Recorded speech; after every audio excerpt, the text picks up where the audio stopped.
पवन खेड़ा की गिरफ्तारी हो गई है और गिरफ्तारी से पहले हमने उनसे बातचीत की। क्या कुछ पवन खेड़ा ने कहा, इसके साथ साथ कांग्रेस हमलावर हो गई है बीजेपी पर। रणदीप सुरजेवाला पुलिस से नोकझोंक करते हुए दिखाई दिए, आपको दिखाते हैं। क्या बात हो, मुझे भी नहीं मालूम। मुझे कहा गया आपका सामान दिखवाना है, मैंने कहा मेरे पास कोई सामान नहीं, हैंडबैग है। मुझे नहीं पता, आप आइए। नीचे आया तो कहा कि आप नहीं जा सकते, अभी डीसीपी आएंगे आपसे। मुझे खुद नहीं मालूम, पिछले 20 मिनट से डीसीपी की इंतजार कर रहे हैं।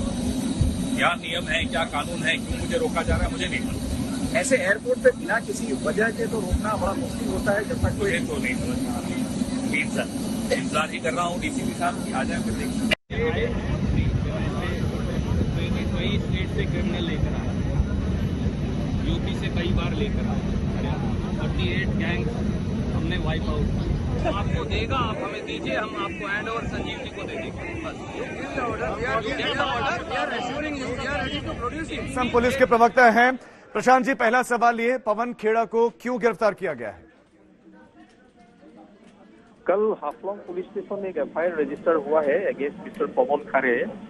तो हम लोग एफआईआर रजिस्टर करके एक टीम, पुलिस टीम डेप्यूट कर दिया दिल्ली में उसको लाने के लिए फॉर फर्दर इंटरोगेशन। अभी फिलहाल टीम दिल्ली एयरपोर्ट में है और हम लोग ट्रांजिट रिमांड प्रेयर डाल रहे हैं कोर्ट में। After getting the transit remand हम लोग उसको will bring him to the state. Sir, एक बार आप थोड़ा सा क्लियर से बताएंगे कि वो कंप्लेंट क्या है, किसकी शिकायत पर ये केस दर्ज हुआ और अब पवन खेड़ा की गिरफ्तारी हुई है? ओके, कंप्लेंट है, complaint, name of the complaint is mister Samuel संगसन।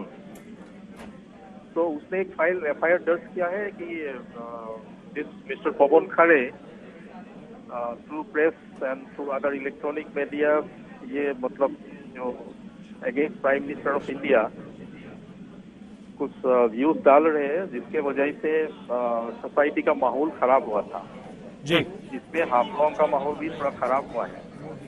उसके वजह से उसने केस एफआईआर डाल दिया। वो कंप्लेंट लीजिए social worker.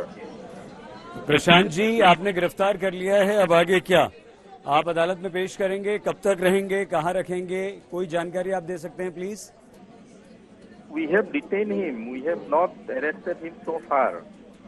So he is right now at the Delhi airport. We will take him to nearby court. नजदीक में जो कोर्ट है उसमें लेके जाएंगे। दिल्ली में ही ले जाएंगे कोर्ट में? दिल्ली में ले जाएंगे सर? हाँ, दिल्ली कोर्ट में प्रोड्यूस होगा। तो दिल्ली कोर्ट ग्रांट करने के बाद उसको स्टेट में लाएंगे हम लोग सामने। प्रशांत जी, एक बार फिर से बता दीजिए, पवन खेड़ा के लिए आपको क्या शिकायत मिली थी, क्या एफआईआर थी? आपको सेक्शन चाहिए क्या? नहीं, सेक्शन नहीं, आप सिर्फ ये बता दीजिए, सांप्रदायिक सद्भाव अगर वो बिगाड़ रहे थे तो कहाँ उन्होंने कोई बयान दिया था, क्या किया था? अगर राष्ट्रीय सुरक्षा को कोई खतरा था तो क्या बयान दिया था, क्या कहा था? हाँ, वो कहा था खुद। अभी तो फिलहाल ये इन्वेस्टिगेशन में निकाला आएगा ये सब। फिलहाल पूरा ये मेरा पास नहीं है, जो प्रिलिमिनरी रिपोर्ट है वही है। ठीक है सर, सेक्शन बता दीजिए प्लीज प्रशांत जी। होगा थोरो इन्वेस्टिगेशन हो, उसके बाद में वो निकलेगा। ठीक है, सेक्शन बता सकते हैं आप? में क्या है वही मैं बता रहा हूँ आपको। आप सेक्शन बता सकते हैं? Section 120B, 153A,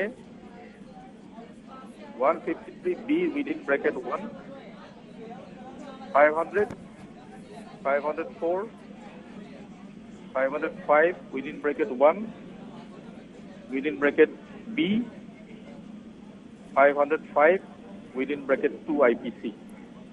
Prashant ji, इतनी सारी सेक्शंस में, धाराओं में अगर किसी में भी दोषी पाए जाते हैं तो क्या सजा हो सकती है? इट इज विदिन 10 years, 10 साल के अंदर में होगा। 10 साल? और इसमें सबसे गंभीर धारा कौन सी है sir? If he is convicted। इसमें जो सबसे डेंजरस धारा है वो कौन सी है सर, प्रशांत जी? हेलो प्रशांत जी, बहुत धन्यवाद। प्रशांत भैया, असम पुलिस के प्रवक्ता, और ये कह रहे थे कि बस अब से कुछ देर बाद हम पवन खेड़ा को अदालत में पेश करेंगे और उसके बाद अदालत तय करेगी कि वो हमें रिमांड देती है या नहीं, या पवन खेड़ा को सीधे जेल भेजा जाता है। तो पवन खेड़ा के बयान से माहौल खराब हो रहा था, सांप्रदायिक माहौल खराब हो रहा था, और इसलिए खेड़ा के बयान से समाज में दरार पैदा हो रही थी। एफआईआर की गई थी और उसके बाद उस एफआईआर करने के बाद कई सारी धाराओं में पवन खेड़ा के विरुद्ध मामला दर्ज किया गया और जो असम पुलिस के प्रवक्ता ने बताया हमें, उसमें सबसे महत्वपूर्ण यही था कि उनके बयानों से असम में माहौल खराब हो रहा था। भैया, असम पुलिस के प्रवक्ता प्रशांत भैया जी हमारे साथ इस वक्त नहीं हैं। प्रशांत जी, हमारी आवाज सुन पा रहे हैं क्या? नहीं, प्रशांत जी हमारे साथ नहीं है, लेकिन आज तक से असम पुलिस ने ये कहा है कि पवन खेड़ा जो हैं उनके बयान से समाज का माहौल खराब हो रहा था, दो समुदायों के बीच में दरार पड़ रही थी और ये राष्ट्रीय सुरक्षा के लिए भी काफी खतरनाक था। कई सारी धाराओं में